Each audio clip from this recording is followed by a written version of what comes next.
All right. So before when you come across trauma, we're looking at, we're deciding on our situation. So you're going to observe, orient, decide, and act.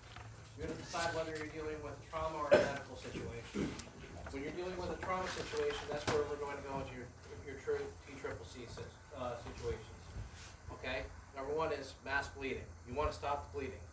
In 35 seconds, you can bleed out from a femoral artery injury. Okay? Your femoral artery gets cut, you can bleed out completely in 35 seconds.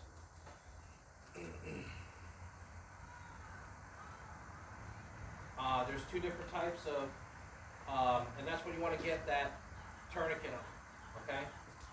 So when you have these things prepped, when they come right out of the package, they come out like this, with a strap about down there, and that's about the size of an average leg.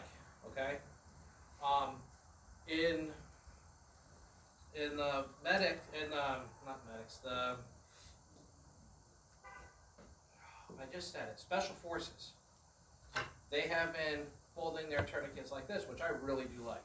Okay, and number one, I like this because when you have the tab over here, you can put it right into your cargo pocket.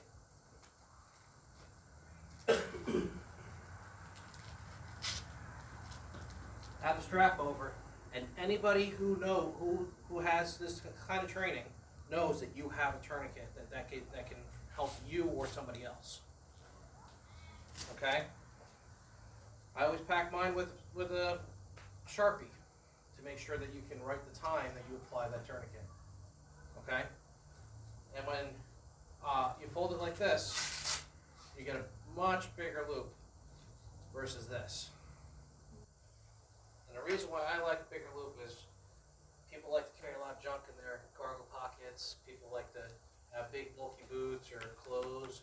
Where you're in the middle of a panicking situation, a bigger loop to me is a lot better. Okay? And then there's another way to fold it. Some people like to fold it like this,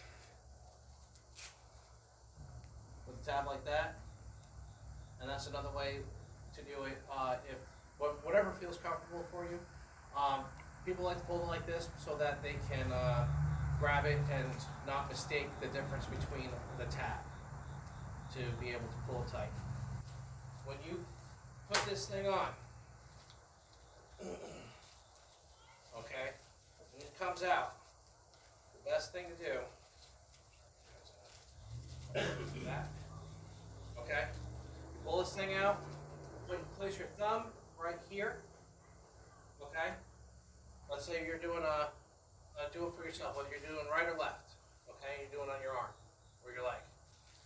Okay, place your thumb right here, give it a flick, it'll open up, you can place it into your injured arm one-handed. Okay, and when you're like this, you grab it, and you're going to pull it as tight as you can, and bring it around. Give it a little twist, and it will go right into the hole.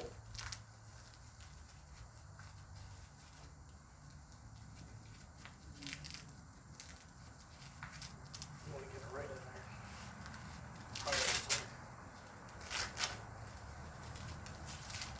And it's going to hurt. It's not going to tickle.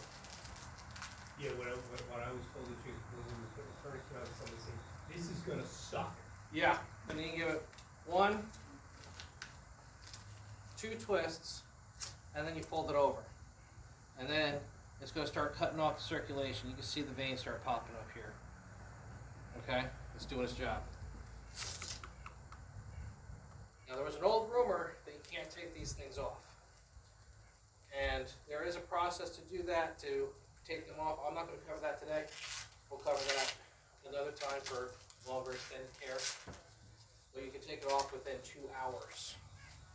So you need to get somebody to, if you're applying this, they need to go to the hospital within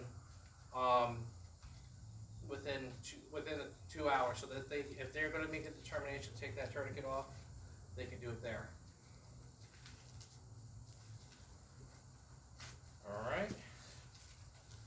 And then the other thing we have here. Hey Jerry, can you show us how to do that slowly? You just folded it back up. Can you show us? How Oh, to do sure, that? absolutely, man. Okay, so for the method that I prefer to do, okay, we're gonna go up, all the way up to the buckle, and back down, back up. I'm sorry, I do this quick because I've been doing this a long time. Back down, back up, and you got a little tab, you go right through, and you're good to go. All right, and then you can, when you go to deploy it, it'll shake out, and you can apply it to your own arm or to your leg, and you get a nice big loop to go right over your leg. Anybody who brought a tourniquet will, we can stage these, Yes, absolutely. You should pre-stage your tourniquets because when they come like this, and they come, you know, wrapped up a little bit smaller. Okay, absolutely. Pre-stage. You take them out of the wrapper, pre-stage them, and put a marker with them.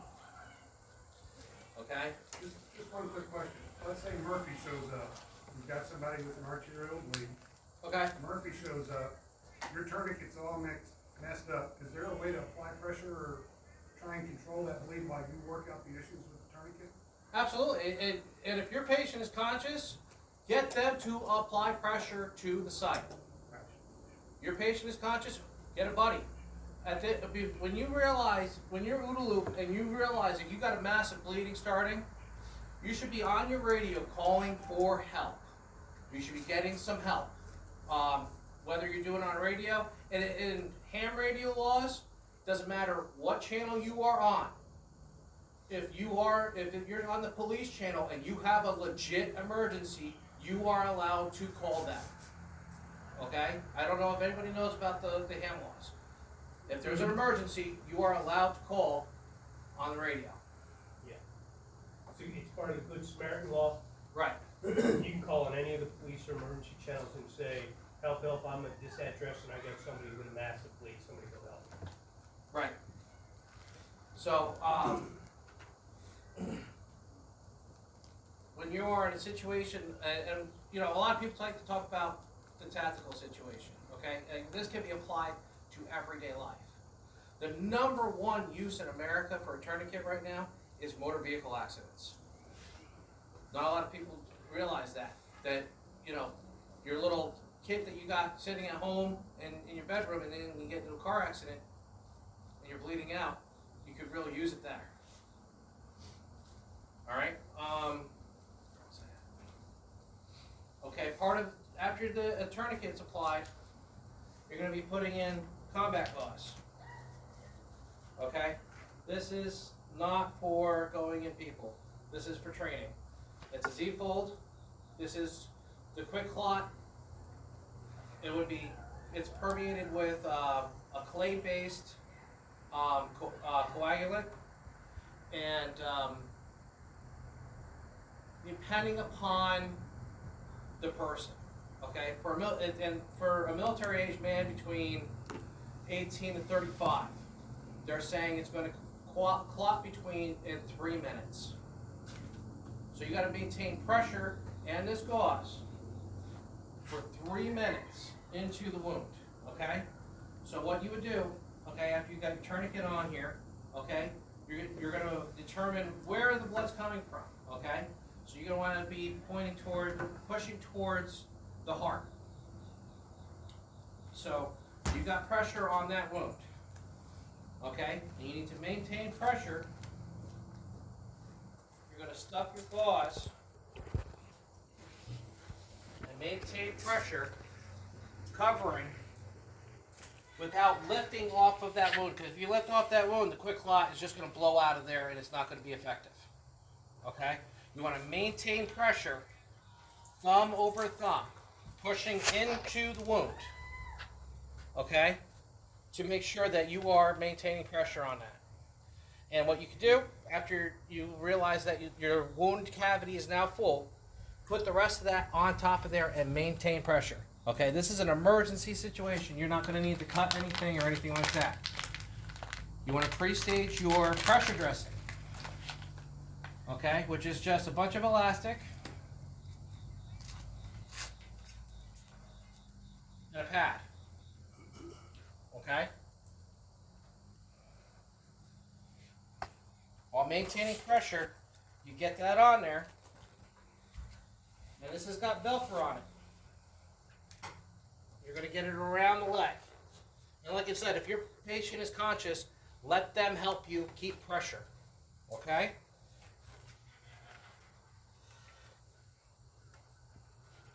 And then once you get here, I like to put a little twist into it. The twist increases the pressure on top of that wound. Give it another twist. And you want to push this down. Put a lot of pressure on this. This is going to not tickle.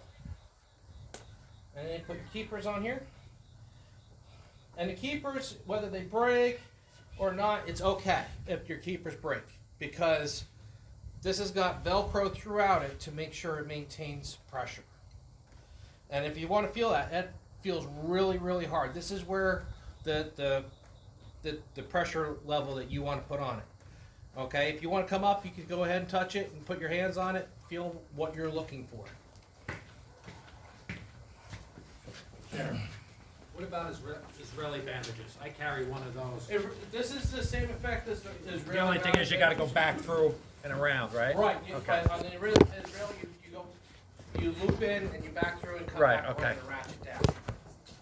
A whole box of them.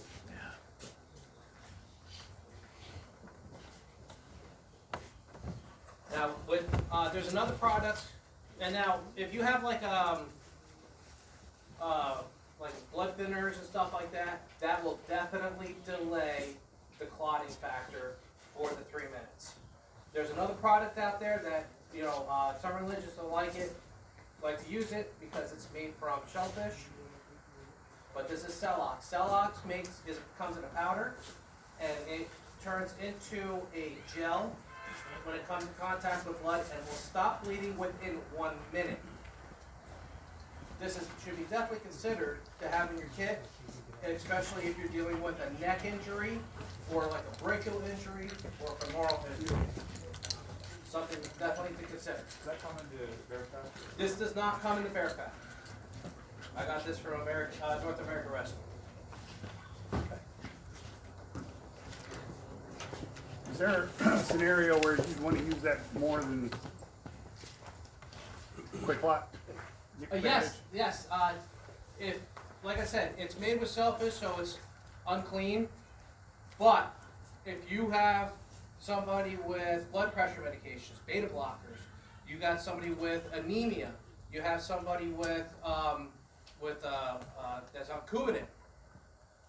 That's definitely something to consider to have in your kit for your body, because if you have one of these medications, you're going to bleed out a lot faster than a military age male.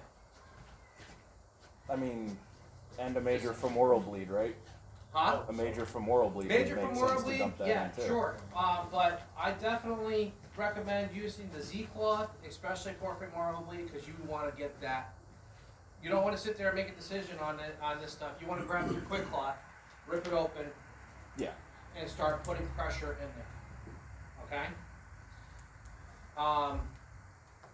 We can go into practice mode here. So I'm going to have on this side we're going to do the tourniquet. We're going to practice putting the tourniquet. And I'll help guide you to get it tight.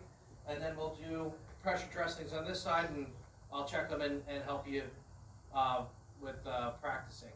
You want to come up two at a time, and we can start rotating through? Yeah. Okay. So we're going to go on this.